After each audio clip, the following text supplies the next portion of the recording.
Boomtowns are often remembered for their noise and energy, hammers ringing, laughter in saloons, hooves thundering down dusty streets. But beneath that lively image lies a quieter, stranger truth. These towns, born of gold and silver, were fragile outposts in a vast, indifferent land. Many who came weren't adventurers, but people seeking a place to belong, carrying both hope and quiet fear. The land's silence was immense, a weight that daily noise never truly conquered. Life was defined by simple, repetitive tasks: fetching water, mending clothes, cooking over a low fire. The legendary gunfights and robberies were rare. The real struggle was against the slow erosion of the spirit. This battle happened in silence, inside small cabins, against a faceless foe. To understand these towns, we must look past the myths and listen to the quiet. The truth is found in whispered stories, in long pauses, in averted gazes. As the sun set, the quiet deepened, unsettling and profound. It was in the night that the true character of the Boomtown emerged, not with a bang, but with a soft, collective breath. The real story was always in the whispering dust. A curious pattern emerges in the records. Most newcomers stayed only 3 months. After 90 days, they vanished, leaving behind claims, tools, and debts. This exodus wasn't about gold running out, nor disease, nor violence. The graveyards grew slowly. Most deaths were from accident or illness, not gunfights. The real reason was subtler, a silent, shared dread that crept in each night. As darkness fell, a subtle unease settled over the town, fraying nerves and hollowing spirits. After 90 nights, most reached their limit. They left quietly, offering excuses, but their haunted eyes told the real story. Newcomers would see that look, not yet understanding. Each had their own 90 days, their own slow journey toward the unsettling silence that owned the Boomtown night. The cycle repeated, unspoken but relentless. The town's true tradition was not gold fever, but a quiet exodus. The silence was the only constant, and it was always waiting. To understand the nightly fear, you must first know the day. The sun was relentless, bleaching wood, baking earth, and filling the air with dust. Exhaustion ran deep. Every task felt monumental under the punishing heat. Miners swung pickaxes for hours. Shopkeepers and blacksmiths sweated in stifling rooms. The day was a slow trial, draining body and spirit. Fear grew, not of sudden danger, but of running out, of water, food, or strength. People grew quiet, conserving energy and words. As dusk fell, relief was brief. The cool air signaled a new trial. Physical exhaustion gave way to mental vulnerability. In this weary state, the townsfolk faced the night and the tradition that haunted it. The sun's weight faded, but a heavier silence took its place. The real test began after dark. After sunset, a subtle change swept the town. Evening sounds faded. Lights in windows blinked out one by one. A stillness deeper than wilderness silence settled in. This was not peaceful. It was tense. A silence of held breath. Behind locked doors, people waited in the dark, listening. Every creak and rustle was magnified. This was the unspoken hour, a collective silent retreat. The fear wasn't of bandits or beasts, but of something unseen, a presence that seeped in with the darkness. The air grew heavy.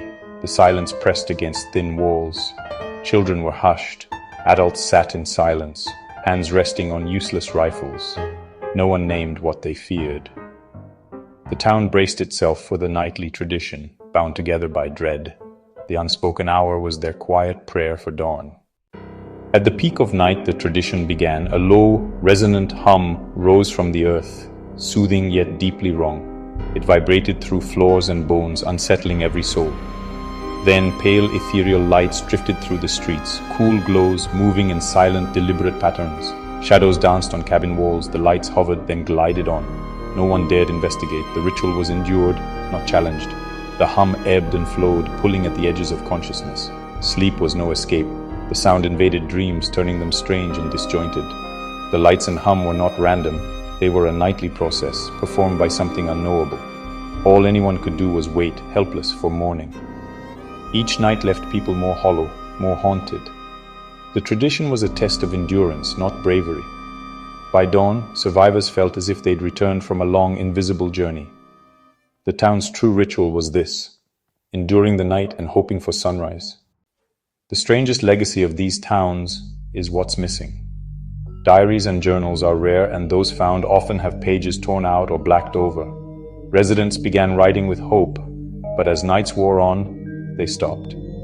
Some things, they realized, should not be written. To describe the hum or the lights was to give them power.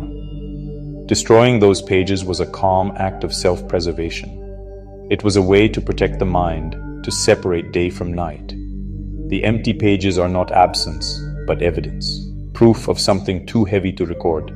The survivors learned some stories are too dangerous to keep. The silence in the record is the loudest clue of all. Leaving was never sudden. It was a slow surrender. People tried to rationalize the nightly tradition, but it wore them down. The breaking point came quietly with a sigh, not a scream. On their last day, they acted normal, but as dusk fell, they packed only essentials. They slipped away at night, avoiding the main street, never looking back.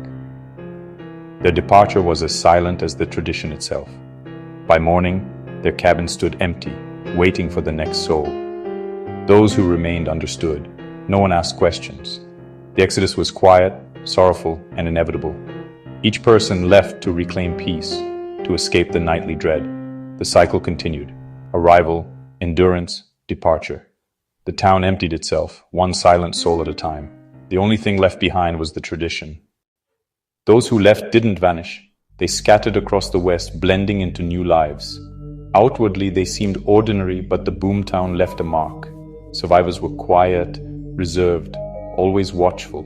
They locked doors early, avoided the dark, and never spoke of the past. If asked, they gave vague answers, never mentioning the hum or the lights.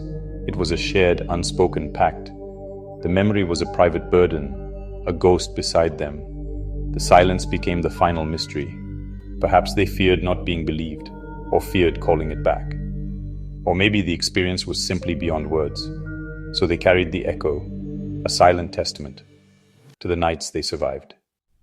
In the end, we're left with an unsettling image, a town of sleepers, listening in the dark. The story is not of violence, but of quiet psychological erosion. The boomtowns faded, the gold ran out, and silence reclaimed the streets. The real story lingers in empty spaces, torn out pages, and the silence of survivors. Was the tradition a natural phenomenon, or something drawn to hope and fear? We'll never know. The secret is kept by the sleepers. Some left, but some stayed too long, surrendering to the nightly lullaby. Remember these places not for their noise, but for their quiet. Imagine the last lamp extinguished, the town holding its breath. The hum begins, the lights drift. This is not a nightmare, but the way of things here, a lullaby for a town that could never truly sleep.